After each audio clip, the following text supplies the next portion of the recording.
Stress कमी झाला की फर्टिलिटी आपोआप सुधारते. ट्रू. येस. फर्टिलिटी म्हणजे फक्त स्त्रियांचा विषय असतो. नाही. फॉल्स. जास्त स्ट्रॉंग आणि डिसिप्लिन स्त्रियांना फर्टिलिटी इश्यूज कमी असतात. नाही. फॉल्स. हार्मोन्स आणि इमोशन्स यांचा काहीही डिरेक्ट संबंध नाही. अगदी चूक. मिसकॅरिएज नंतर मन लवकर सावरतात पण शरीर नाही. ट्रू पण आणि फॉल्स पण. ओके. पेरिमेनोपॉज म्हणजे डिक्लाइन सुरू होणं. अगदीच नाही. फॉल्स. फर्टिलिटी फॉग म्हणजे शरीरातील नाही तर मनातील गोंधळ आहे. हो. येस. ट्रू. Thank you ma'am. नमस्कार. पॉडकास्टमध्ये तुमचं खूप खूप स्वागत. सध्याच्या काळात स्त्रिया सगळं मॅनेज करतात. करिअर, घर, इमोशन्स, डेडलाईन, पण एक गोष्ट त्यांच्या हातातून निसटते, ती म्हणजे त्यांचं स्वतःचं रिदम. फर्टिलिटी ही फक्त प्रेग्नन्सीची गोष्ट नाही आहे, ती मन आणि शरीर यांच्यातला एक संवाद आहे. आणि जेव्हा हा संवाद तुटतो तेव्हा एक धोका येतं, ते म्हणजे फर्टिलिटी फॉग. आज आपण ह्याच धोक्याबद्दल बोलणार आहोत, जिथं स्ट्रेस हार्मोन्स मनावरती राज्य करतात आणि इमोशन्सचं वजन बायोलॉजीवरती येतं. जाणून घेऊया कन्सेप्शनच्या आधीचं कनेक्शन आणि हिलिंग नंतरचं सायलेन्स. आज आपल्यासोबत आहेत doctor Snehal Kohale, gynaecologist, fertility expert, NLP practitioner आणि लाईफ कोच, डिरेक्टर ओवा फर्टिलिटी अँड वुमन्स केअर, तसेच गुड वाईफ्स विदिन वेलनेसच्या फाउंडर. चला तर मग सुरुवात करूया. Hidden heartbeats. Fertility fog. मन, शरीर आणि मातृत्वाचा संवाद, जो प्रत्येक स्त्रीच्या अंतर्मनात चालतो पण क्वचितच ऐकला जातो.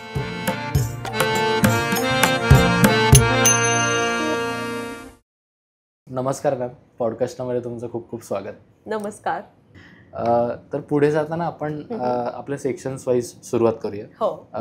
ह्या ओव्हरऑल फर्टिलिटी आणि मेंटॅलिटी या विषयाला हात घालताना फर्टिलिटी फॉग किंवा म्हणजे हे जे धूसर संतुलन आहे, बरोबर, ते बघताना अनेकदा असं होतं की एखाद्या प्रेग्नन्सीच्या फेजमध्ये सगळे जे रिपोर्ट्स आहेत ते नॉर्मल आहेत, पण त्या आईला असं वाटत होतं की काहीतरी चुकतंय. बरोबर. तर हे neurochemically what is happening in the body. हो. नाही, अगदी बरोबर सुरुवात केली आहे तुम्ही. कारण की आणि त्याचा शब्द पण बघा ना, फर्टिलिटी फॉग. फॉग म्हणजे कसं धुसर दिसतंय सगळं.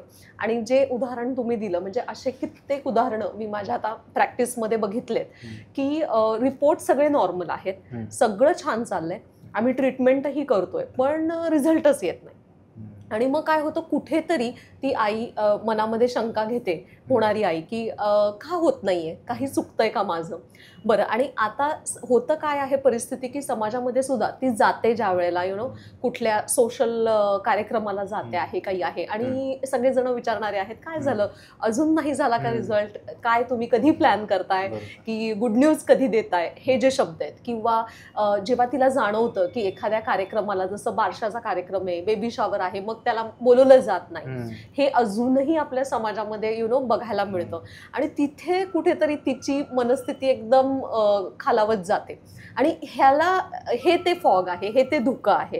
ते धुकं कसलं आहे, ते भीतीचं आहे, ते शंकेचं आहे, ते म्हणजे ह्या सगळ्या निगेटिव्ह इमोशनचं आहे. आणि कुठेतरी ते तिला अजून मागे खेचतं. कारण बघा ना, धुक्यामध्ये आपण एका गाडीने चाललोय प्रवासाला, धुकं आहे समोर, काहीच म्हणजे कसं पोहोचणार आपण डेस्टिनेशन पर्यंत. सो जर मला डेस्टिनेशन पर्यंत पोहोचायचंय तर कुठेतरी ते धुकं आपलं क्लिअर झालं पाहिजे. अगदी बरोबर. या सेम फेज मध्ये थोडंसं मी डीप पण जातो की आपल्या ब्रेन बॉडीच्या ओव्हरऑल सिस्टीम मध्ये कॉर्टिसॉल जेव्हा वाढतं तेव्हा रिप्रोडक्टिव्ह हार्मोन्स हे शटडाऊन होतात. बरोबर. सो हे मेकॅनिझम थोडक्यात समजवाल का? अगदी बरोबर आहे. आणि हेच सगळं, बिकॉज फर्टिलिटी हा जो आहे ना, it is not a disease. हे मनामध्ये पकडतो आपण आणि निगेटिव्ह इमोशन्स तयार होतात मनामध्ये. जसं मी मगाशीच म्हटलं की डाऊट्स येणं, भीती वाटणं, आपल्या स्वतःवरती शंका घेणं. त्याच्याने काय होतं, जो आपण म्हणतो स्ट्रेस हा जो प्रकार आहे, तर त्याच्यामध्ये कॉर्टिसॉल, ॲड्रिनालिन, नॉर ॲड्रिनालिन असे काही केमिकल्स ब्रेनमध्ये तयार होतात, सिक्रेट होतात. आता का तसं? बिकॉज जे आपण म्हणतो हे थॉट आहेत, विचार आहेत. विचार आपल्याला देतात भावना. आणि त्या भावनांना सुद्धा एक प्रकारची ऊर्जा असते, बरोबर. एनर्जी असते. जर भावना पॉझिटिव्ह आहेत तर एनर्जी आपली छान आहे, जर भावना निगेटिव्ह आहेत तर ती एनर्जी कमी आहे. बरोबर. आणि त्यांनी हे जे कॉर्टिसॉल्स येतात तर ते ब्रेन मधून आपल्या रिप्रोडक्टिव्ह ऑर्गन पर्यंत पोहोचतात. मग ओव्ह्युलेशन्स इरेग्युलर होणं, मेन्स्ट्रुअल सायकल इरेग्युलर होणं, इम्प्लांटेशन न होणे आणि बरेच सारे म्हणजे इव्हन दुसऱ्या भागांवरही परिणाम, जसं शुगरचे इम्बॅलन्सेस, बीपी वाढणे, ह्या गोष्टी सुद्धा दिसून येतात. असं आहे. तो असा हा डायरेक्टली संबंध आहे. आणि तुम्ही परफेक्ट सांगितलं. मी त्यालाच एक कनेक्ट करतो. आता बऱ्याच वुमन्स आहेत त्या वर्किंग वुमन आहेत. बरोबर. अगदी. They are either in fight mode or flight मोड. अगदी हे मात्र बरोबर आहे. तर मग हे सगळं जगताना त्यांचं जे ओव्ह्युलेशन सायकल आहे ओके ते डिस्टर्ब म्हणजे होताना त्यांनी कसं सांभाळावं. अगदी बरोबर. अगदी विषय म्हणजे हाच आहे की आताचा जो वर्क लाईफ बॅलन्स आहे आणि ह्याच्यामध्ये जसं आपण बोललो हे कॉर्टिसॉल, स्ट्रेस हॉर्मोन हे काय करतात, सिम्पथेटिक नर्वस सिस्टीम ओके ही नावाची एक नर्वस सिस्टीमचा एक हे आहे, तर ती ऍक्टिव्हेट करतात. आणि त्याचा हा जो फ्लाईट, फाईट किंवा फ्रीज मोड आहे, म्हणजे your body is not able to work at all, it will shut down literally, जे तुम्ही मगाशी म्हटलं. आता ज्याच्यामध्ये काय आपल्याला बघा, फर्टिलिटी, एक प्रेग्नन्सीची सुरुवात, हे काय आहे, एक क्रिएशन आहे ओके, ज्याला आपल्याला हे जर fight, flight, freeze mode will never resonate. आपल्याला तिथे मनाची शांती पाहिजे. एक तुम्हाला साधं एक्झाम्पल देते बघा.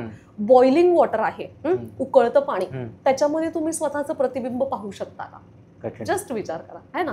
जर आपल्याला स्वतःचं ते प्रतिबिंब आपलं बघायचंय तर कसं शांत वॉटर पाहिजे, है ना, संथ पाणी पाहिजे. तो संथपणा अगदी महत्वाचा आहे. सो कसं असतं की ब्रेन कडनं काही FSH आणि LH हॉर्मोन्स येतात, ते आपल्या मेन्स्ट्रुअल सायकलला कंट्रोल करतात. आणि एक ओव्हॅरियन सायकल असते, म्हणजे एग प्रोडक्शन सायकल, जी आपल्या बॉडीमध्ये फिमेल्समध्ये होते आहे.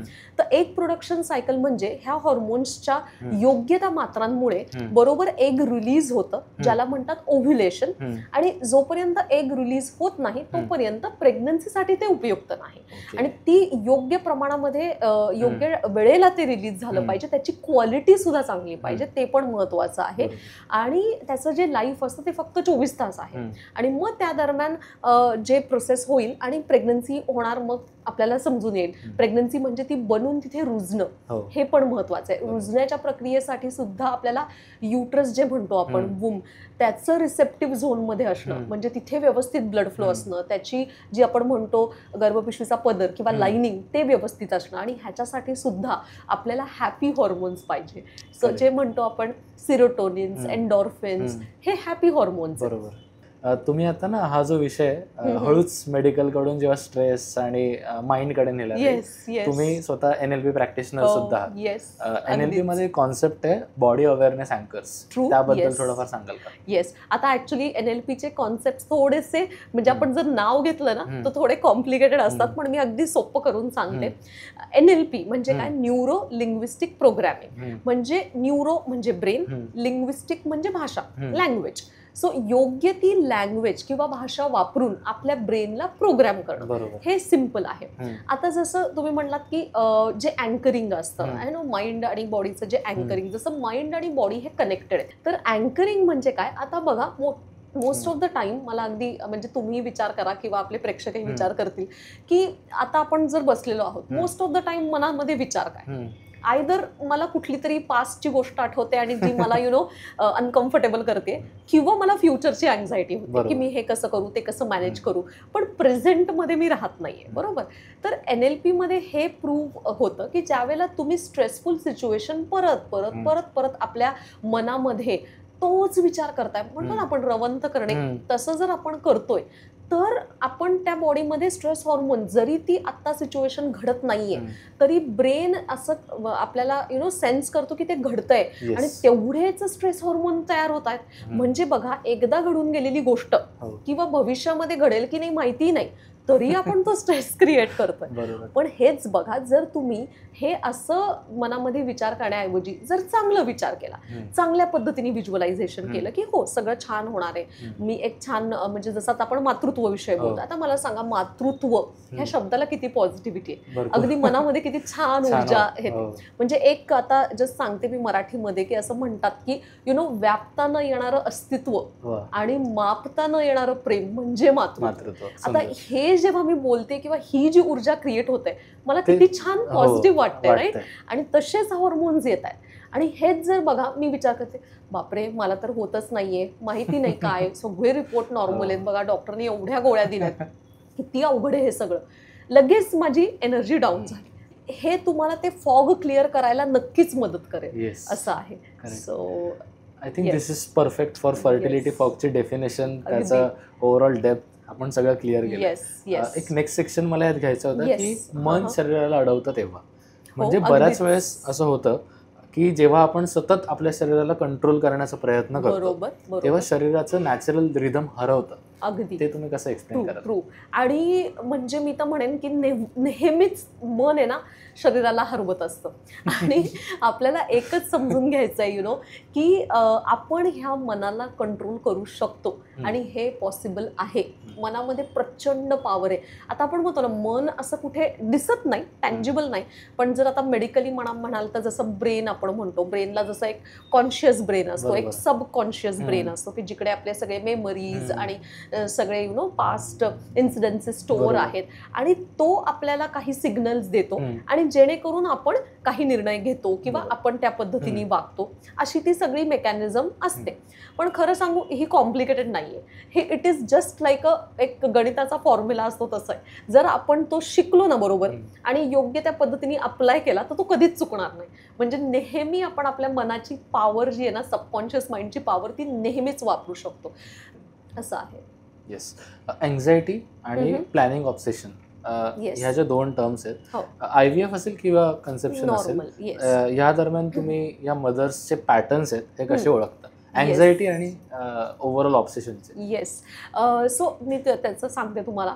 नॉर्मली कसं असतं आता की बऱ्याच आता आपण बघतोय की ऑब्व्हियसली स्त्रिया प्रत्येक एज्युकेशनमध्ये पुढे आहेत, सगळ्या फील्ड्समध्ये पुढे आहेत आणि असायलाच हवं ऑब्व्हियसली. पण ह्या सगळ्यामध्ये जर आपण थोडं बघतोय की पूर्वी कसं असायचं बघा की एका स्त्रीचं जसं जर आपण आयुष्य बघितलं तर वयाच्या 23व्या 24व्या वर्षापर्यंत फॅमिली कंप्लीट झालेली आहे, असं सगळी सिच्युएशन. घरामध्ये ते सगळं एक स्त्री आहे आणि सगळी ती करणार आहे, बाहेर पडायचं नाही आहे. आणि ऑफकोर्स ते पॉझिटिव्ह वातावरण होतं, आपलं डाएट खाणं पिणं ते सगळं होतं, फिजिकल ऍक्टिव्हिटी होत्या, ह्या सगळ्या गोष्टी होत्या. आता कसं बदललंय की आता तर वयाच्या 30 वर्षापर्यंत शिक्षण आहे, मग त्याच्यानंतर नोकरी आहे, मग प्रमोशन्स आहेत, मग त्याच्यानंतर लग्न, मग आपण मुलाचा विचार करणार. आता कसं आहे, जोपर्यंत आपण तो विचार करत नाही आहोत, राईट, तोपर्यंत मनाला कुठला स्ट्रेस येणार नाही. ओके की ठीक आहे. पण आता काय होतंय ना, बिकॉज ऑफ दिस डेडलाईन्स म्हणा किंवा इट इज, म्हणजे मला असं वाटतं फर्टिलिटी ह्या गोष्टीला एक प्रोजेक्ट सारखं घेतलं जातं की चला मला ना एवढा टाइम आहे, आता त्या वेळामध्ये ना कसंही करून मला कन्सिव्ह व्हायचंय आणि मला पुढे जायचंय. पण हे शक्य आहे का? नाही. हे नेचर आहे, त्याचा एक रिदम आहे, ते तुमच्या डेडलाईन मध्ये बसणार नाहीये. हे प्लॅनिंग ऑब्सेशन झालं. आणि मग काय तयार होतं? अँझायटी. मग आता रिझल्ट येत नाही, होईल का, कसं होईल, अरे वेळ दिलाय का आपण तेवढा, आपण आपल्या मनाला शरीराला समजून घेतलंय का, मी थोडा वेळ देऊन माझ्या लाईफस्टाईलकडे बघितलंय का? हा नाही. आता सगळ्यांना कसं quick fixes, 2 minutes Maggi noodles, तसं तर होणार नाहीये. आपल्याला ती एक प्रोसेस आहे, हे नेचर आहे, हे कुठेतरी समजणं गरजेचं आहे. आणि काय होतं ना बघा ना, ही विशियस सायकल तयार होते नाही, कारण की आपण ह्या ऑब्सेशन मध्ये जातो, रिझल्ट येत नाहीत, मग त्याच्यानंतर आपण अँझायटी तयार होते. मी हेही बघितलंय की ह्या ऑब्सेशन मध्ये जाऊन नॅचरल जर होत नाहीये तर आपण पुढे जातोय आणि इव्हन IVF ही निवडलं जातं, जरी त्या मोमेंटला गरज नसेल तरी सुद्धा, आणि तरीही ते फेल्युअर्स होतात. आणि मग मात्र ते डिफिकल्ट होत जातं, कारण मग तुम्ही अशा मोडला येता निगेटिव्ह की आता तर होतच नाहीये आणि खूप जास्ती अँझायटी होतीये. पण again it is creating the stress hormones. तुम्ही नॉर्मल लेवलला येतच नाही आहात, मनामध्ये नेहमी त्या शंका आहेत, नेहमी निगेटिव्हिटी आहे, डाऊट्स आहेत आणि फिअर आहे, भीती आहे एक. तर भीती ज्या वेळेला असते तेव्हा कुठलं क्रिएशन कसं असेल. बरोबर. So we need to really think about it. ह्याच पॉइंटला मला एक क्वेश्चन विचारायचं आहे. NLP मध्ये कॉन्सेप्ट आहे की इनर डायलॉग, ह्याच्याबद्दल तुम्ही आता सांगाल का? येस, कारण हा इथेच बरोबर फिट होतोय.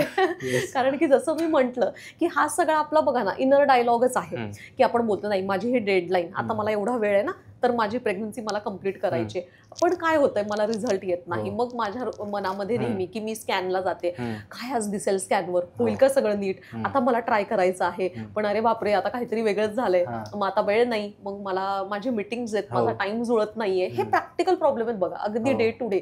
आणि मग अरे बापरे आता मी चेक केलं, आता निगेटिव्ह आहे, आता माझं काहीच होणार नाही, मग आता काय करू मी. हे सगळे मनामध्ये इट्स अ लूप बघा, एक थॉट होतो आणि तो सगळा पुढे पुढे पुढे पुढे पुढे जातोय. सो तो आपण थांबवणं खूप गरजेचं आहे. सो ह्याला जे म्हणतात ना की रिफ्रेमिंग ऑफ इनर डायलॉग, म्हणजे तो चेंज करा. हे जे नेगेटिव्ह सेल्फ टॉक आहे किंवा बऱ्याचदा ते सेल्फ क्रिटिकली होतं बऱ्याचदा, म्हणजे की नाही नाही मला नाही वाटत काही होईल माझं, I am really not good enough, म्हणजे मला खरंच असं वाटतंय की माझ्याकडनं ही गोष्ट नाही होणार आहे, जाऊ देत, सोडून देते मी. हे पण होतं, म्हणजे हे सुद्धा आम्ही एक्स्ट्रीम स्टेजला बघितलंय आणि लोक डिप्रेशनमध्ये जातात, अजिबातच स्वतःकडे लक्ष देत नाही, म्हणजे सेल्फ वर्थच राहत नाही असं जे म्हणतो आपण. तर जे रिफ्रेमिंग आहे ना, तर डेलिबरेटली आपल्याला त्या फ्रेजेस आपल्याला चेंज करणं गरजेचं आहे. नाव म्हणजे कितीही डिफिकल्ट सिच्युएशन आहे, मला सध्या रिझल्ट मिळत नाहीये, पण ही स्वतःची बिलीफ किंवा फेथ हवी आहे की हो मी स्वतःवर काम करते आहे, हे माझं चॅलेंज आहे आणि त्याच्यातनं मला काहीतरी शिकायचंय की कदाचित मी अजून तेवढी स्ट्रॉंग नाहीये, मला माझ्या मनाला तयार करायचंय, मला माझ्या शरीराला तयार करायचंय आणि मग डेफिनेटली मला जे हवं ते मिळणारच आहे, का नाही मिळणार. तर हा जो हे कुठेतरी ती बिलीफ आहे ना आपण स्वतः आपल्या बोलण्याने तयार करत असतो, कारण आपल्या शब्दांना खूप जास्ती शक्ती आहे, खूप जास्ती पॉवर आहे, एनर्जी बियॉन्ड मेडिकल. बिकॉज मला सांगा ना की science, if science is everything, मला सांगा तर डेफिनेटली आम्ही अगदी IVF करतो तर रेडी प्रेग्नन्सीज 9 महिन्याचं बाळ हातात दिलं असतं, पण ते होतंय का? नाही होऊ शकत. Science is not everything. Yes we do require, I am not saying, I am not denying, आपल्याला मेडिकल पार्ट लागतो, ट्रीटमेंट योग्य त्या वेळेला लागते, योग्य ते इंटरव्हेन्शन लागतं, इवन योग्य वेळेला IVF ही लागतं, पण जे येणारे रिझल्ट्स आहेत ना ते बियॉन्ड सायन्स आहेत. जेव्हा तुम्ही अगदी म्हणजे तुमचा माइंडसेट ह्या मेडिसिन बरोबर ब्लेंड कराल, जेव्हा तुम्ही ती व्यक्ती व्हाल ना जी तुमची हायर व्हर्जन आहे, ज्याच्यामध्ये तुम्ही तुमच्या मनावर काम केलेलं आहे, ज्याच्यामध्ये तुम्ही तुमच्या स्वतःवर प्रेम केलंय, इन अ सेन्स व्हॉट की तुम्हाला वेळ दिलाय, तुमच्या डाएटची काळजी घेतलीये, तुमच्या फिजिकल ऍक्टिव्हिटीची काळजी घेतलीये, दररोज म्हणतो ना आपण ताणतणावाचं नियोजन, दररोजचा व्यायाम, योग्य ती झोप, स्वतःला थोडासा वेळ की ज्याच्यामध्ये मला चांगलं वाटेल असं मी काय करते. सो तरच ह्या गोष्टी म्हणजे शक्य आहे. आणि त्याच्यासाठी मी म्हणेन की हा इनर डायलॉग आपला खूप गरजेचा आहे. मुव्हिंग अहेड, आता आपण जेव्हा आईबद्दल बोलतो तेव्हा fertility is a task of both husband and wife, बरोबर. तर पार्टनर डायनॅमिक्स कडे वळताना म्हणजे एकत्र दोघांनी जन्म देण्यासाठी या पूर्ण प्रवासात त्या होणाऱ्या बाबांच्या मानसिक हेल्थकडे फारसं कमी डिस्कस केलं जातं, तर त्याबद्दल तुम्ही काय सांगाल? हे अगदी म्हणजे बरोबर म्हणलेत, कारण काय होतं बऱ्याचदा आपण जसं हा विषय आला की जसं मातृत्व, मदरहूड, मग आपण फादरहूड कडे तेवढंच लक्ष देत नाही, हे कॉमन आहे. पण बघा ना तेवढा स्ट्रेस म्हणजे असतो मेल पार्टनरलाही. आणि महत्वाचं म्हणजे काय की जसं आपण म्हणतो की एका आईचं जेवढं योगदान आहे तेवढंच बाबांचंही योगदान आहे. मेडिकली बघायला गेलं तर 50% एग्ज, 50% स्पर्म. सो ज्या वेळेला कोणी अगर ह्याच्यासाठी आलंय आमच्याकडे आणि प्रेग्नन्सी होत नाहीये, थोडा वेळ लागतोय, तर दोघांचेही आम्ही टेस्ट करणं, दोघांना ह्यामध्ये इन्क्लूड करणं ॲट द सेम टाइम हे गरजेचं आहे. कधी कधी स्ट्रेसमुळे स्पर्म क्वालिटी लो वगैरे होऊ शकते का? होते. जसं मी म्हटलं बघा HPA ऍक्सेस फिमेलमध्ये आहे, तसंच तो मेलमध्येही आहे ना. Hypothalamo pituitary it is called as testicular. So hypothalamo pituitary testicular axis. So जसं ते स्ट्रेस हॉर्मोन्स आहेत ते स्पर्म प्रोडक्शन वरती म्हणजे काउंट वरती, मोटिलिटी वरती, देन स्पर्म क्वालिटी वरती पण प्रॉब्लेम करणार आहेत. बऱ्याचदा जर मेडिकली अजून डीप जायचं तर DNA जो पार्ट असतो आपलं जेनेटिक्स, सो स्पर्मच्या DNA इंटिग्रिटीवर पण प्रॉब्लेम होऊ शकतो. आणि मग हे सगळं त्यांनाही स्ट्रेस मॅनेज करणं गरजेचं आहे. आता बघा ना आपण बघतो की आपल्या अजूनही समाजामध्ये असं ते थोडंसं जेंडर डिफरन्सिएशन काइंड ऑफ असतं की चला फिमेल्स रडू शकतात आणि एक्सप्रेस करू शकतात, तेवढं मेल्स करू शकत नाही. तर तसं नाहीये, त्यांना सुद्धा ती आपण जागा दिली पाहिजे, त्यांना सुद्धा समजून घेतलं पाहिजे. तो त्यांचा बरोबर आहे, ते त्यांना एक प्रेशर असतं की हो बाबा मला सगळ्यांना सपोर्ट करायचा आहे, मला प्रोव्हाइड करायचा आहे. हा जो प्रेशर मेलचा असतो ना, तर ते सुद्धा कुठेतरी समजून घेणं आणि बोलणं गरजेचं आहे. आणि त्यात तो प्रेशर न राहता मेल पार्टनरचं प्रेझेन्स राहायला पाहिजे ह्या प्रोसेसमध्ये. I think pressure to presence conversion जे आहे ना, ते फार महत्वाचं आहे. आणि आय थिंक त्यांचं परफेक्ट प्रेझेन्स आलं की जेव्हा त्या जोडप्यातला एक इमोशनल सिंक आहे, ते ओव्हरऑल अलाइन असेल तर त्याचा पॉझिटिव्ह इम्पॅक्ट कसा पडतो? नक्कीच होतो. कारण की बघा ना, हे जसं म्हणलं आपण की ते प्रेझेंट आहेत, एकमेकांना समजून घेत आहेत, कुठेही कॉन्फ्लिक्ट नाहीये, दोघांना ही प्रोसेस माहितीये की कशी होणार. जसं आईचं अलाइनमेंट माइंड बॉडी सोल म्हणतो आपण पाहिजे, तसं बाबांचंही ते अलाइनमेंट पाहिजे. बिकॉज माहितीये ना की हे एनर्जीज आहेत सगळे. ज्या वेळेला त्या बाळाचा जन्म होतो, म्हणजे रादर आईचे कन्सेप्शन होतं, आणि इट इज लाईक, म्हणजे I call it as a soul journey, कारण ते एक सोल एंटर होतं. आणि ज्यावेळेला ते आईच्या गर्भाशयात आहे, पण बाबा पण जे आहेत ना, ते एन्व्हायरमेंट आहे ना. सो त्यांचं जे बोलणं असेल, दोघांनी मिळून केलेलं कुठलं रिच्युअल, म्हणजे आम्ही तर सांगतो की जसं कुठला तरी एक थोडा वेळ दिला ना एकमेकांना, थोडं बोलणं आहे किंवा समजून घेणं इमोशनली, त्याच्यानंतर कुठले चॅलेंजेस येतात दोघांनी एकत्रितपणे सॉल्व्ह करणं. काही प्रॅक्टिसेस असतात जसं जर्नलिंग, मेडिटेशन करणं दोघांनी एकत्र, ग्रॅटिट्यूड प्रॅक्टिसेस आहेत. ऍटलिस्ट हे जरी म्हटलं ना की एकमेकांच्या कुठल्या चांगल्या गोष्टी आहेत हे सांगा एकमेकांना. Can we call it as a fertility atmosphere, जिथे मेडिटेशन, टच आणि लाफ्टर, तुम्ही या सगळ्याचं एकत्र समीकरण पाहिजेच. कारण महत्वाचं म्हणजे वातावरणही तेवढंच महत्वाचं आहे. आपण नाही म्हणत वातावरण निर्मिती असेल तर छान, म्हणजे एक जी पॉझिटिव्ह त्याच्यातले वाईब्स आहेत ना, तर डेफिनेटली त्या सगळ्याचा आउटकम छानच येणार आहे. सो ती एक वातावरण निर्मिती करणं अगदी गरजेचं आहे. आणि आपण आपल्या मायथॉलॉजीमध्ये पण बघतोच ना, गर्भसंस्कार असतात. सो जसं ते आईच्या विचारांनी असतात, तसं ते तिच्या वातावरणातनंही येतातच ना. बरोबर. असं आहे. आणि तुम्ही बोलताना म्हणालात की सोल, बरोबर. आय थिंक तुमचं सोलची रिलेशन थोडंसं वेगळं आहे, कारण तुमच्या पुस्तकाचं नाव आहे, त्याबद्दलही थोडंफार सांगा. येस, अगदीच. हो, कारण की जे मी बुक लिहिलेलं आहे त्याचं आहे की when hope meet science and soul conceives. So आपण जे म्हणतो ना, कन्सेप्शन जे आहे ना, त्याचा म्हणजे स्टार्ट ऑफ प्रेग्नन्सी किंवा प्रेग्नन्सीची सुरुवात, ह्याला थोडं डीप मिनिंग आहे की it is not just mechanical किंवा not just medical. It is that soul enters in our body, आणि आपण एका सोलला नर्चर करतोय. हे आपण कुठल्या कोणाच्या प्रेशरसाठी नाही करत आहे, कोणाला आपल्याला एक व्हॅलिडेशन मिळावं की हो मला पण बाळ आहे, आणि समाजामध्ये की चला मी माझं एक लाईफ सायकल कम्प्लीट केलं, याच्यासाठी नाहीये. आपलं एक त्याच्यामध्ये, म्हणजे मी ऑलवेज म्हणून ह्याला थोडं मला पण इमोशनली एक वेगळं हे असतं की हे सोल जर्नीज आहेत. आपल्याला तो एक चान्स मिळतोय की अपॉर्च्युनिटी आहे की एका सोलला नर्चर करणं आणि ह्या जगामध्ये एक पॉवरफुल व्यक्तिमत्व घडवणं. म्हणजे हे नुसतं बाळ होण्यापेक्षा मी एका चांगल्या व्यक्तीला घडवते, हे जे आहे ना, हे ट्रान्झिशन त्या आईमध्ये झालं पाहिजे. आणि आपल्याला इतिहास काय सांगतो की आपल्याकडे आता केवढ्या आपण हे बघितलं की जसं शिवाजी महाराज, श्रीकृष्ण, राम ह्यांच्या आपण जेव्हा आया बघतो की राजमाता जिजाऊ, कौसल्या, देवकी, ह्या सगळ्या कशा स्त्रिया होत्या, त्या स्ट्रॉंग होत्या, त्यांना धैर्य होतं, किती चॅलेंजेस होते, तरी त्या त्याच्यातनं व्यवस्थित गेल्या, स्वतः उभ्या राहिल्या, आणि त्यांची जी पॉझिटिव्हिटी होती किंवा त्यांची जी ऊर्जा होती, तीच ऊर्जा त्यांनी आपल्या, म्हणूनच तर ते असे घडले, राईट.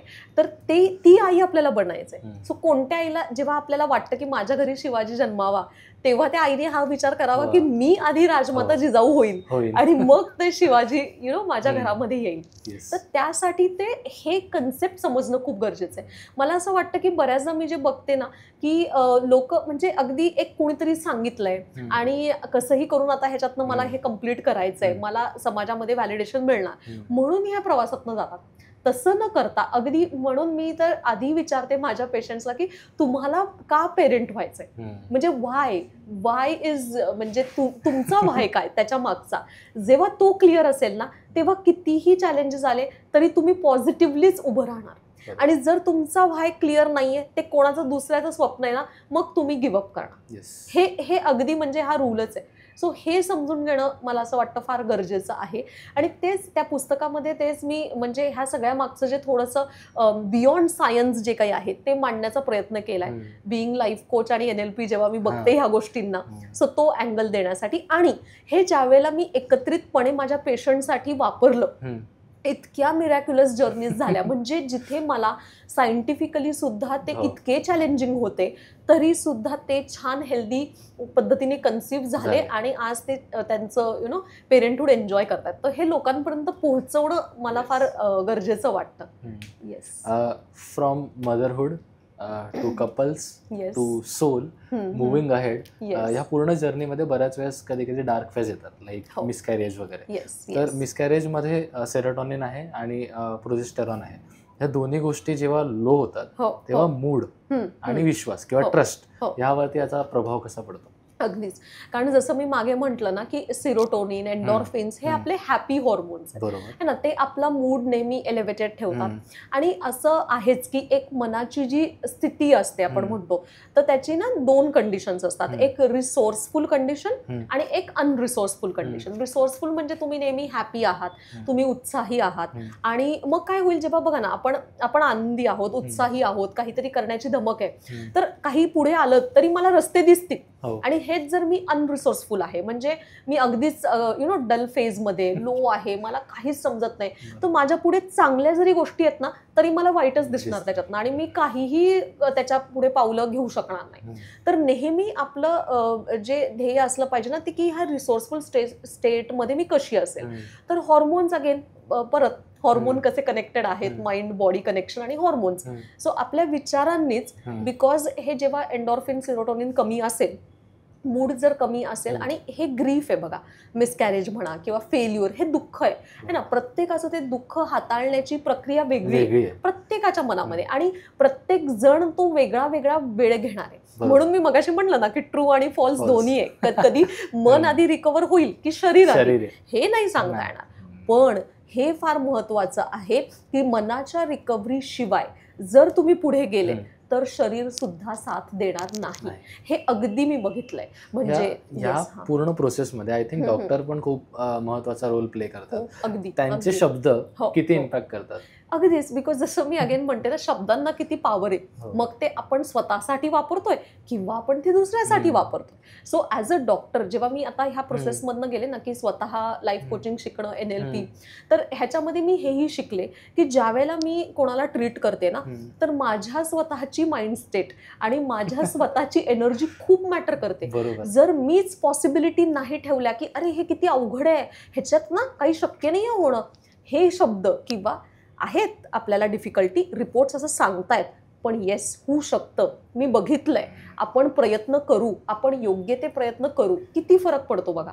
आणि एका डॉक्टरचं काम काय ना की असं म्हणणार नाही मी की फॉल्स होप द्या, ऑब्व्हियसली नाही, पण ॲटलिस्ट आपण डिस्करेज तर नाही करू शकत. So as a doctor I have seen की माझे एनर्जीज, माझी पॉझिटिव्हिटी, माझ्या माइंडची स्टेट तितकीच इम्पॉर्टंट आहे मी एका पेशंटला ट्रीट करण्यासाठी. आणि माझं काम काय आहे की त्यांना योग्य त्या पद्धतीने गाईड करणं, त्यांना त्यांच्या समोर दाखवणं की कोणते कोणते पर्याय आहेत, त्या जेही ऑप्शन किंवा जेही ट्रीटमेंट आपण निवडू त्यातनं त्यांना व्यवस्थित नेणं, नॉट जस्ट मेडिकली, पण त्यांना एक एम्पॉवर करणं. कारण हे एक अपॉर्च्युनिटी आहे की ह्या ट्रीटमेंटच्या निमित्ताने कुणी माझ्याशी जुळतंय, बरोबर. तर माझं एक ह्युमन बिंग म्हणून काय, ठीक आहे, डॉक्टर इज वन लेबल, पण आय एम ह्युमन बिंग है ना.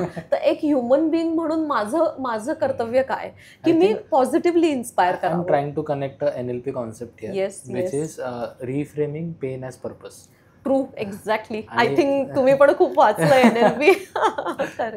तर मोस्टली डॉक्टर्स, ते दोघे आई बाबा आणि त्यांची फॅमिली, हे तिघे पण जेव्हा ह्या पूर्ण मिसकॅरेजच्या जर्नीमध्ये हे रिफ्रेम करायला ट्राय करतील हे पेन, तेव्हा ते पर्पज त्यांना. एक्झॅक्टली. आणि हे बघा ना, कलेक्टिव्ह एफर्ट्स आहेत, आपण असं पुढे मागे नाही होऊ शकत. म्हणजे ते कसं, पण सुरुवातीला डॉक्टरचा रोल जास्ती आहे का, कारण हे समजून द्यायचंय त्यांना सांगायचंय, आणि एकदम आपण म्हणतो ना कॉन्सन्ट्रेटेड एफर्ट्स केले, रिझल्ट तर मिळणारच आहे आपल्याला. आणि जेव्हा तो आपला पर्पज राहील की ह्यातनं मला काय शिकायचंय, यातनं मी माझ्या कसे बदल करेल, कसं मी माझं ट्रान्सफॉर्मेशन घडवेल, आणि मग डेफिनेटली मी त्या जर्नीला जाईल, असं आहे. Moving forward, yes. एखाद्या आईची पहिली प्रेग्नन्सी झाली आहे हो हो आणि आता त्यांना दुसरं बाळ त्यांचं प्लॅनिंग करायचं आहे आणि बरोबर. ओव्हरऑल त्याचं खूप ते ओव्हरथिंक करतात, तर ह्याबद्दल तुम्ही मार्गदर्शन कसं करता? Can I call it second baby blues? Yes, of course होतात. खूप कॉमन सिच्युएशन आहे. अगदी लोक त्याकरता दे टेक टाइम, डिस्कशन्स करतात, काउन्सिलिंगला येतात की अशी सिच्युएशन आहे, प्लॅन करावं की नाही करावं. तर मला असं म्हणायचंय, हो, हे जे पुन्हा अगेन आपल्याला येस ऑर नो किंवा कन्फ्युजन, ह्याला म्हणतो आपण ब्लूज, की असं झालेलं आहे. तर काही ह्याच्यामध्ये कन्फ्युजन करण्याचं हे नाहीये. एक अगेन मी सांगेन की पहिले तर प्रेशर न घेता, again there should not be a social pressure, आणि हे काही असं पर्टिक्युलर ह्याच टाइम पर्यंत झालं पाहिजे त्याच नाही, ॲज अ रिदम तुम्ही घेऊ शकता. पण ॲट द सेम टाइम हे त्या आईनी किंवा इव्हन दोघांनी पण समजून घ्यावं की करंट त्यांची सिच्युएशन काय आहे. दोघं जण म्हणजे कितपत आता नवीन येणाऱ्या बाळाला वेळ देऊ शकतायत, आपल्या ह्या बाळाला सुद्धा तेवढाच ते वेळ देणार आहेत. तिथे गिल्ट वाटायची गरज नाहीये. ते पण असतं ना की मी खरोखर देऊ शकेल की नाही, काम आहे, ते त्या सगळ्या सिच्युएशन कशा आहेत, म्हणजे वर्क लाईफ बॅलन्स, घरातली कंडिशन्स, सपोर्ट सिस्टीम, हे सुद्धा बघणं गरजेचं आहे, राईट? कारण की आपण असं नाही म्हणू शकत की जस्ट तुम्ही निर्णय घ्या आणि मग नंतर पुढे जा. ह्याच्यात मी अजून एक सांगेल की त्या आईला हेही समजणं गरजेचं आहे की माझ्या मनाची आणि शरीराची रिकव्हरी झाली आहे का. कारण बऱ्याचदा ह्याच्यामध्ये येस परफेक्ट आहे. मी तो क्वेश्चन इकडे टाकतो की पहिली प्रेग्नन्सी झाली आहे, प्रोलॅक्टिन आणि इस्ट्रोजन लेवल्स हे नॉर्मली होण्यापूर्वी दुसऱ्या प्रेग्नन्सीकडे वळावं की नाही वळावं, शरीर त्यासाठी तयार असतं? येस, अगदी योग्य विचारलं. कारण मला तरी असं वाटतं की थोडा वेळ घेणं गरजेचं आहे. कारण की रिकव्हरी ना, शरीर तर आहेच की जसं हॉर्मोनल आपण म्हणतोय की जोपर्यंत फर्स्ट बेबीचं आपण किती त्याला सपोर्ट करतोय, बेबी किती इंडिपेंडेंट आहे, हॉर्मोन्स नॉर्मलाइज होणं, तुमची मेन्स्ट्रुअल सायकल नॉर्मलाइज होणं, हे सगळं झाल्यानंतर आपण एन्व्हायरमेंटचं तर बघितलंच की चला ते सगळं झालं. पण ॲट द सेम टाइम आईनी पण स्वतःला वेळ देणं तितकंच गरजेचं आहे, सेल्फ केअर. नाहीतर बऱ्याचदा काय होतं, त्या बाळाला बघण्यामध्ये, फॅमिली बघण्यामध्ये आणि काम, ह्या सगळ्या गोष्टीमध्ये स्वतःकडे बघायला वेळच नाही. आणि जे आपण म्हणतो ना सेल्फ केअर म्हणजे असं नाही की तुम्ही स्पामध्ये जा, ब्युटी पार्लरमध्ये जा, ही सेल्फ केअर नाही. सेल्फ केअर इज स्वतःला, मनाला आणि शरीराला वेळ देणं. आणि सेल्फ केअर म्हणजे काही सेल्फिशनेस नव्हे. कारण की आपण म्हणतो बघा, जर if your cup is not full, how you will be able to give it to others. म्हणजे त्या आईला किती सेल्फ सफिशियंट होणं गरजेचं आहे आपल्या मुलांसाठी, आपल्या म्हणजे हजबंडसाठी म्हणा तिच्या, किंवा घरातल्यांसाठी आणि कामाच्या ठिकाणासाठी. आणि ऑफकोर्स त्यासाठी तिने स्वतःकडे जे म्हणतो आपण काही रिच्युअल्स करणं, की 1 तासभर तरी वेळ आपल्याला द्यायला हवाय. कारण बघा ना, आता आपण जसं मोबाईल घेतो, चार्जिंग करतो, सकाळपासून आपले सगळे गॅजेट्स चार्ज करतो, आजकाल EVs आहेत, घरातनं निघण्यापूर्वी सगळीकडे चार्जर असतात, सकाळी उठल्यापासून इथे चार्जर तिथे चार्जर तिथे. स्वतःला आपण चार्ज करतो का, हे आपण विचारच नाही केला ना. तर ते चार्जिंग एक अर्ध्या तासाचं, 1 तासाचं चार्जिंग तर हवंय. मग जेव्हा तुम्ही हे सेल्फ सफिशियंट आहात, कन्व्हिन्स आहात, सपोर्ट सिस्टीम आहे, देन मग ब्लूज असायचं कारणच नाही. मग तर ते तुम्ही हॅपीली तो निर्णय घेऊच शकताय, असं आहे. तुम्ही परफेक्ट सांगितलं की एक मॉम गिल्ट मधून जेव्हा आपण सेल्फ केअरकडे जातो, I would call it self care as a regulation. जेव्हा ही अशी कॉन्सेप्ट तुम्ही यूज कराल तर खूप फायदा होईल. तुम्ही अशा कुठल्या ऍक्टिव्हिटीज वगैरे घेता का की विच हेल्प्स एव्हरीवन? हो, तर जनरली आम्ही आता ह्या सगळ्याचा ना सपोर्ट ग्रुप आहे. जसं आता आमची एक मुवमेंट आहे, कॉन्शियस कन्सेप्शन मुवमेंट, की म्हणजे कन्सेप्शन हे असंच रुटीन न राहता be little into that moment, म्हणून ते कॉन्शियस मीन्स बी अवेअर की आपण काय करतो आहोत. सो त्याकरता ह्या सगळ्या रुटीन्स आम्ही करतो. म्हणजे त्यांचे ऑनलाईन ऑफलाईन सेशन्स असतात. मग त्यांच्यासोबत आम्ही एव्हरी मॉर्निंग एक म्हणतो ना, एक एनर्जी पिल, सुरुवातच दिवसाची चांगली होणं गरजेचं आहे. सो मग त्यामध्ये आम्ही कलेक्टिव्हली मेडिटेशन्स करतो. त्याच्यानंतर ॲफर्मेशन्स रायटिंग, जर्नलिंग असतं, ग्रॅटिट्यूड रायटिंग आहे. त्यानंतर आम्ही हे पण करतो की काही बुक्स रिडिंग करतो, सो दॅट आपल्याला कंटिन्युअसली काही आहे. So it's a community support. Discussions असतात. मग काही NLP आम्ही टूल्स वापरतो छोटे छोटे, जसं फिअर रिलीज करणं, त्याच्यानंतर अँकरिंग करणं, आपल्या then writing letters to your future self, किंवा writing letter to your baby, असे सुद्धा काही छान छान. Are you trying to blend NLP into म्हणजे दिस ऍक्टिव्हिटीज? येस. सो आम्ही NLP, त्याच्यानंतर लाईफ कोचिंग, म्हणजे it is like a good perception to different life scenarios, ते, आणि देन येस मेडिकल. कारण हे सगळं केल्यानंतर त्यांची मनस्थिती इतकी छान आहे, ते इतके सपोर्टेड आहेत. आणि ते ह्या सगळ्यातनं खूप छान पद्धतीने जातात. आणि त्याच म्हणजे त्यांची मग जी जर्नी आहे ना ती एकदम म्हणजे काय म्हणता येईल मला, की आपण बघा ना एवढी मातृत्व जसं मी म्हटलं एवढं सुंदर आहे आणि आपण एक नवी सुरुवात करतोय. ती सुरुवात जर तुमची नेगेटिव्ह इमोशन्सनी असेल तर ते मग ते बेबी आल्यानंतर पण तुम्ही हॅपी नाही राहणार, तेवढं आनंदी नाही राहणार. आणि हेच जर तुम्ही हे जाताना स्वतः एवढं ट्रान्सफॉर्म झालाय, तुम्ही चॅलेंजेसला पुढे चांगल्या पद्धतीने फेस करून पुढे गेलात, तर मग ती जर्नी आनंदी राहते. आणि मला अजून एक जस्ट ह्याच्यात मेन्शन हेच करायचं की जसं मी मगाशी उदाहरण दिलं की कसं आपल्या हिस्ट्रीमध्ये पण आया होत्या शूरवीर आणि स्ट्रॉंग एनर्जी, स्ट्रॉंग माइंड. तर तसंच कसं आहे ना की आपण ज्या पद्धतीने प्रेग्नन्सी कन्सिव्ह झाली आहे, ज्या पद्धतीने तुम्ही प्रेग्नन्सीला कॅरी केलंय, त्याच पद्धतीने तुमचे पॅरेंटिंग अप्रोचेस असतात. सो पॉझिटिव्ह पेरेंटिंग अप्रोच जो आजकाल आपण म्हणतो जो इम्पॉर्टंट आहे ओव्हर द ट्रेडिशनल पेरेंटिंग, तर त्यासाठी तुम्हाला तुमच्या स्वतःमध्ये हे ट्रान्झिशन होणं अगदी गरजेचं आहे. त्याच्याशिवाय ते शक्यच नाहीये. आणि पुढच्या जनरेशनला आपल्याला ना त्यांचा एक इमोशनल कोशंट वाढवणं खूप गरजेचं राहणार आहे. कारण ज्या पद्धतीने AI आणि जे फास्ट वर्ल्ड येतंय आणि त्यांना इतके चॅलेंजेस सहन करायला लागणार आहेत ना, तो फक्त IQ कडे लक्ष देऊन उपयोग नाहीये. आणि आपल्यालाच आपल्या मुलांचा EQ वाढवायला लागणार आणि अशी स्ट्रॉंग जनरेशन क्रिएट करायला लागणार आहे असं आहे. येस. आणि पॅरेंटहुड मधून एक नेक्स्ट स्टेप जेव्हा येते मातृत्वानंतरची, खूप महत्वाची आहे. I think it is emotional, very less discussed, which is perimenopause. बऱ्याच वेळेस असं होतं की स्त्रियांना कळत सुद्धा नाही की हे सगळं होतंय किंवा that overall pause is near, right? तर शरीर तेव्हा असे काही आपल्याला प्रिव्ह्यूज देता का? येस, तो खूप हा चांगला विषय आहे. कारण खूपदा ह्याच्यावर बोललं जात नाही, बऱ्याचदा आपण इथे थांबून जातो. पण ते एक शरीराच्या म्हणजे स्त्रियांच्या शरीराचं ट्रान्झिशन आहे आणि ॲट द सेम टाइम मनाचं पण ट्रान्झिशन आहे. बऱ्याचदा आपण काय म्हणतो की लाईफ बियॉन्ड 40 म्हणजे बाबा सेकंड इनिंग, पण असं नाहीये. It's a very good and strongest inning जर तुम्ही त्याला समजून घेतलं तर. आता कसं आहे बघा, जसं एका नॉर्मल शरीरामध्ये होणारे जे बदल आहेत, जे हॉर्मोन्सचे, connecting from your brain working on your reproductive organs, तर हळूहळू रिप्रोडक्टिव्ह कॅपॅसिटी कमी होते, हे तर माहिती आहे आपल्याला. आणि त्यानंतर स्त्रियांमध्ये स्पेशली काय होतं की हॉर्मोन्स, इस्ट्रोजन लेवल कमी होणं, देन मेन्स्ट्रुअल सायकल थांबणे, आणि मग काही गोष्टी त्याचे जे इम्प्लिकेशन्स आहेत ते आपल्या मनावरती, शरीरावरती येतात, की जसं वेट गेन होणं, इरिटॅबिलिटी, हॉट फ्लशेस. आणि ना ह्याचा एक मी म्हणेन एक टॅबू आहे समाजामध्ये. म्हणजे लोकांना वाटतं बापरे हे काय आहे, आणि मग त्यांच्या मनात यायला लागतं की म्हणजे अच्छा मी एम आय एजिंग, मी आता खूपच बापरे म्हातारी होत चालले, आणि असं कसं म्हणजे बॉडी शेमिंग येतं एक प्रकाराने, कारण वय वाढलेलं, वेट वाढलेलं असतं. डिप्रेशन म्हणून बघण्यापेक्षा ट्रान्झिशन म्हणून बघितलं तर हे खूप गरजेचं आहे. कारण ह्याकरता समजून घेणं की खरंच हे ट्रान्झिशन आहे, हे येणार आहे. बरं, मी ह्याला अगेन कसं आपण मी ह्याला फेस करू शकते की अगेन हे पॉज म्हणजे काय, हे रिसेट बटन आहे ना, you just reset yourself. मी तर म्हणेन उलट की ह्याच्यामध्ये ना तुम्हाला this can be as exciting as your 20s. Why? Because तुम्हाला आहे ना 20 मध्ये जे विजडम होतं ना, ते जे नव्हतं ते आता आहे तुमच्या 40s मध्ये, असं मी म्हणेन. आणि त्याच्यामध्ये काय होणार आहे की you have that wisdom, and because of which you can create such a alignment mind body सोलमध्ये की तुम्ही ते 20 मध्ये जी एनर्जी होती ना ती पण क्रिएट करू शकता. कारण की तुम्हाला हे रिसेट जर स्वतःला केलं, स्वतःला वेळ दिला, अगेन स्वतःवरती काम केलं, आपण म्हणतो काही ज्या रिच्युअल्स आहेत त्या केल्या, आणि व्यवस्थित मी तर म्हणेन 1 ते 1.5 तास स्वतःला आपल्याला देणं गरजेचंच आहे. आणि आपल्या डाएटची काळजी घेणं, व्यायाम, ब्रीदिंग टेक्निक्स खूप इम्पॉर्टंट आहेत ह्याच्यामध्ये.